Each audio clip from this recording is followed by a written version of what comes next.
Treasury raises domestic borrowing by 181 billion shillings. So yeah, the government, after the Gen Z and the country protested a 4.2 trillion shillings budget, which was reduced to 3.9 trillion shillings, they ended up with a budget of 3.973 trillion shillings, which they have not been able to finance properly.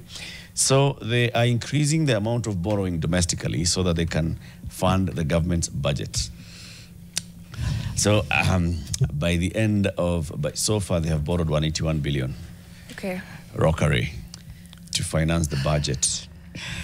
Are we together? Are we together? There was a very good news piece on Nation yesterday that kind of broke down. What's incredible to hear is the projected budget, or what the president is issuing, which is 4.2 trillion. And you can even just hear from the Kenyans that were interviewed. They're like, from where?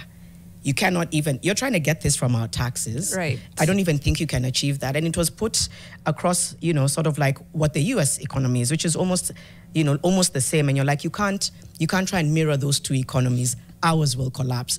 People are already saying, listen, if you want to go this route, we're ready to stand up for ourselves again. Because we have enough time to interrogate and to look through, but this is going to cause absolute chaos. It's not realistic. It's not sustainable. I mean, internal borrowing, I mean, ideally not a bad thing, right? But then the fact that we're getting to a place where there is not much, but a little bit of skepticism about internal borrowing makes you feel like that's such a weird, dangerous precedent, because ideally these tools are meant to be some of the safest in the financial world, right? So when you're thinking about whether it's bonds and things like that, like assured, guaranteed, etc. And then you're like, okay, it's a sure thing, but is it?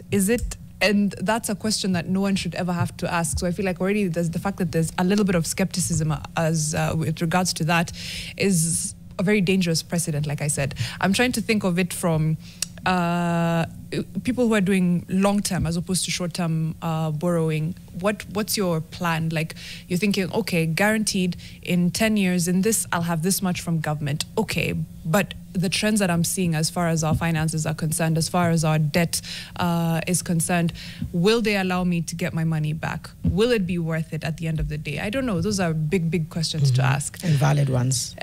Valid ones. It's a bit scary to even ask that, because these are meant to be, again, it's a sure thing. It's a sure thing. The government has borrowed your money, you're getting it back with great interest.